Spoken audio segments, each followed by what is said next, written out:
Hello and welcome.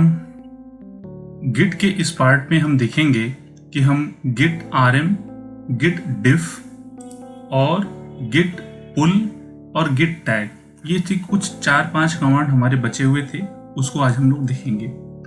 तो चलते हैं, लैब स्टार्ट करते हैं। तो अभी हमारे पास एक रिपोजिटरी हमने क्लोन करके रखी है, इसको मैं दिखा देता हूँ गिट रिमोट -v से। ठीक है, ब्राउज़र पे जाते हैं और यहाँ पे आप देख सकते हो कि हमारे पास 2 ब्रांचेस हैं, मास्टर और डेव।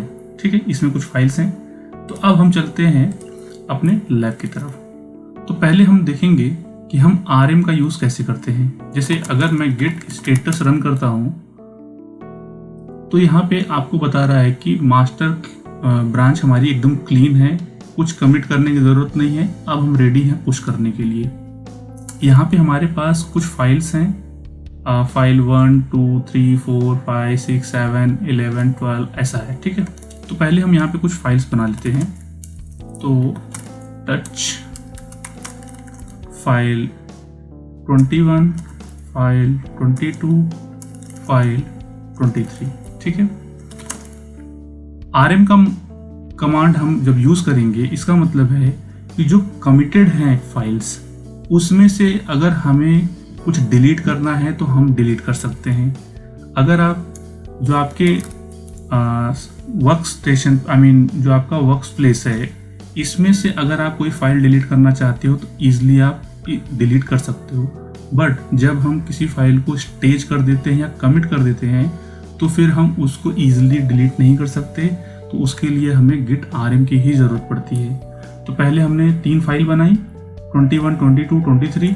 इसको हम क्या करते हैं, पहले स्टेज करेंगे, उसके बाद कमिट करेंगे। अब यहाँ पे मैं देता हूँ एडेड फाइल 21, फाइल 22, फाइल 23। ठीक है, इसके बाद गिट स्टेटस रन करेंगे।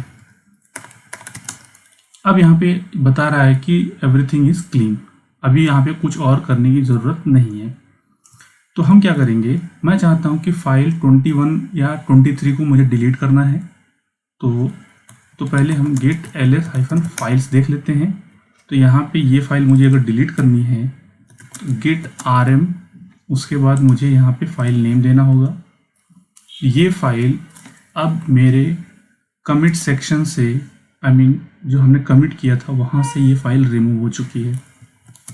अगर हम ls करते हैं तो यहाँ पे भी आप देखोगे ये फाइल रिमूव हो चुकी है। तो ये बहुत ही बेस्ट कमांड है अपनी फाइल को डिलीट करने का, कि आप कमिटेड एरिया से भी इसको डिलीट कर सकते हो। ठीक है, अब आते हैं, बात करते हैं पुल कमांड के बारे में। हमने पुश देखा था। मान लीजिए किसी ने इस रिपोजिटरी में किसी ने कुछ नई फाइल क्रिएट की। चलो ठीक है, हम यहाँ पे एक नई फाइल क्रिएट कर देते हैं और हम देखेंगे कि हमारे पास वो फाइल नहीं है। तो जब हम लेटेस्ट कोड लेंगे तो हमारे पास वो लेटेस्ट कोड आना चाहिए। तो यहाँ पे मैं फाइल का नाम देता हूँ फाइल 24। ठीक है, और इसके बाद यहाँ पे मैं कमिट चेंजेस करता हूँ और यहाँ पे क्रिएट। ठीक है, फाइल 24 क्रिएट हो चुकी है।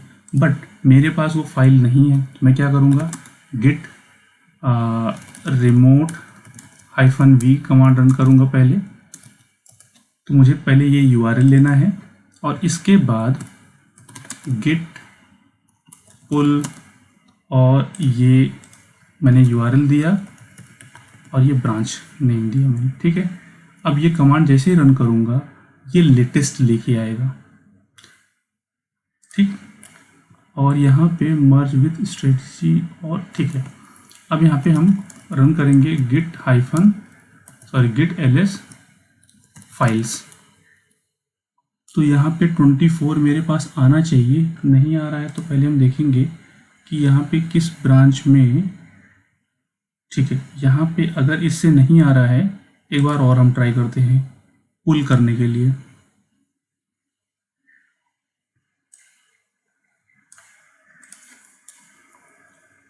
गिट पुल, ये कमांड आप रन करोगे तो ये पूछेगा कि इसमें over written by merge file 23। Git status एक बार देख लेते हैं। डिलीटेड फाइल 23, ये डिलीटेड क्यों किया? क्योंकि हमने फाइल, अच्छा सॉरी, क्योंकि हमने तो फाइल 20, हाँ सॉरी 23 हमने डिलीट किया था, ठीक है। गिट स्टेटस हम क्या करेंगे, कमिट करेंगे, पहले इसको कर देते हैं कमिट, डिलीटेड फाइल 23, ठीक है। अब गिट पुल कमांड हम रन करेंगे लेटेस्ट लेने के लिए।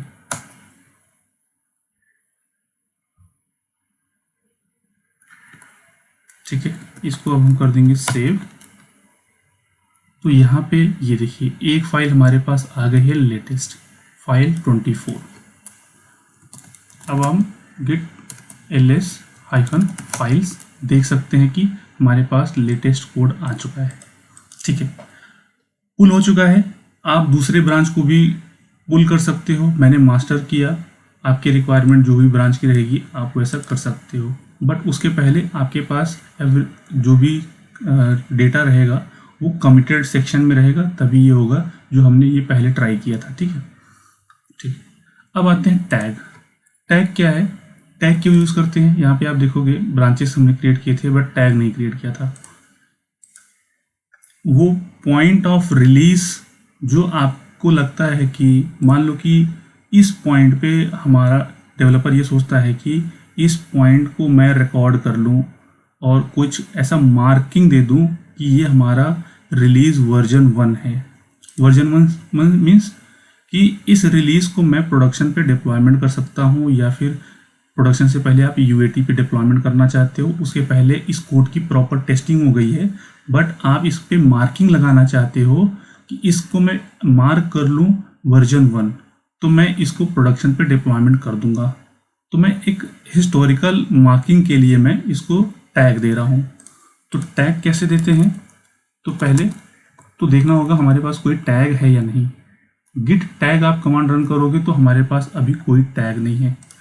तो हम क्या करेंगे, आप किसी पर्टिकुलर ब्रांच में जाकर के टैग देना चाहते हो तो दे सकते हो। मैं मास्टर पे हूँ तो मैं मास्टर ब्रांच में ही टैग देना चाहता हूँ। तो टैग देने के लिए कमांड है गिट टैग।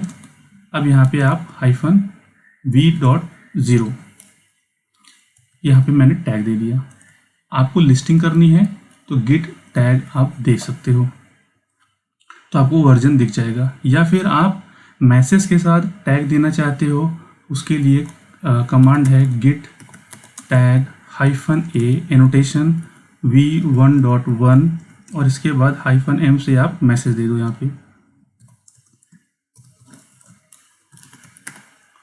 फर्स्ट टैग, ठीक है। आपको अगर चेक करना है तो गिट टैग कमांड से आप देख सकते हो आपके पास अभी 2 टैग है। अगर आपको शो करना है टैग, गिट शो v1.1, तो जो आपने टैग दिया था वो आपको यहाँ पे दिख रहा है, ठीक है। यहाँ पे आप मैसेज भी देख सकते हो, ठीक है।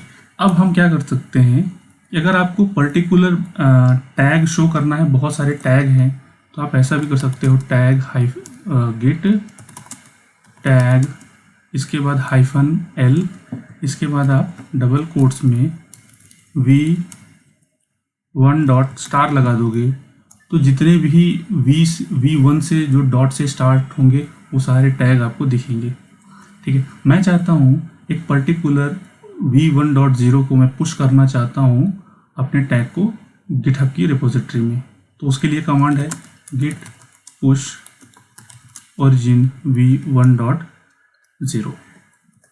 ये कमांड जैसे ही रन करूँगा हमारा टैग पुश हो जाएगा, ठीक है। अब यहाँ पे आप आकर के रिफ्रेश करोगे तो यहाँ पे आपको आपका टैग दिखेगा, यहाँ पे एक टैग हो चुका है। बट अगर आप ये चाहते हो कि जितने भी टैग्स हैं वो सब आपको पुश करना है, उसके लिए कमांड है git tag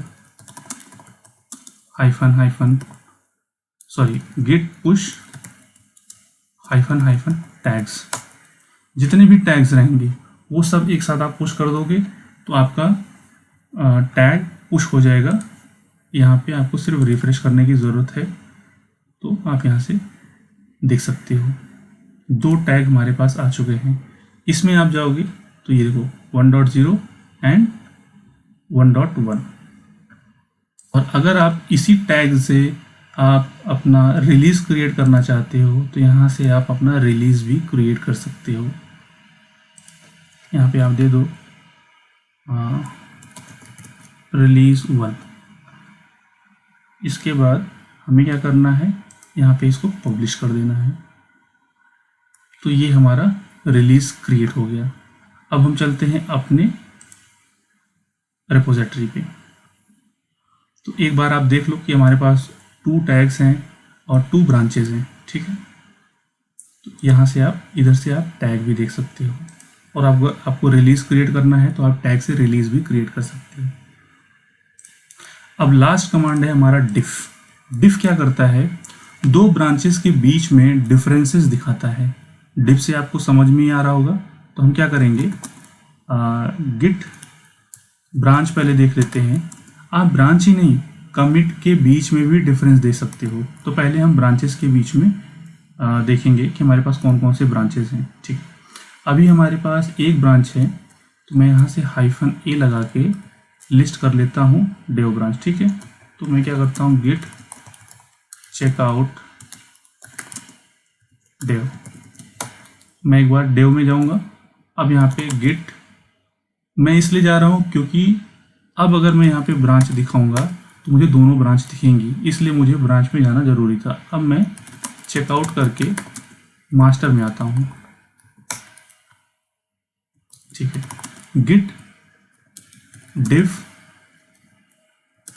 master and dev, दोनों ब्रांचेस के बीच में क्या क्या डिफरेंसेस हैं आपको यहाँ पे प्रॉपरली दिखेगा।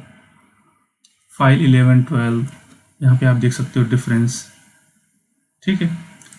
अब अगर मुझे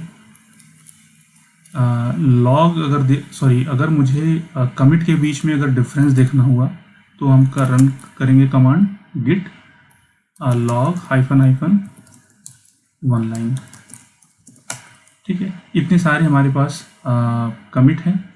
अगर हमें इसमें अगर डिफरेंस देखना हुआ तो फर्स्ट कमिट के बीच में और सेकंड कमिट के बीच में, तो यहाँ से आप ये भी देख सकते हो।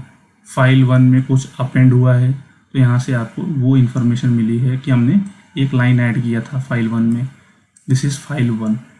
या फिर आप ऐसा भी कर सकते हो कि फर्स्ट और थर्ड के बीच में आप देख सकते हो। तो आपको ये देखो डिफरेंस आपको पता चल रहा है फाइल 7, ठीक है। तो इस तरीके से आप डिफरेंसेस देखते हो। यहाँ पे भी आपको देखने को मिलेगा फाइल 8। तो डिफरेंस देखने के लिए हम गिट डिफ का यूज़ करते हैं। तो ये था हमारा गिट का लास्ट लेक्चर, और अब हम शुरू करेंगे अपना नेक्स्ट लेक्चर से गिटलैब, और इसके बाद हम स्टार्ट करेंगे जेनकिंस का पार्ट। तो इस वीडियो में फ़िलहाल इतना ही। Thanks for watching.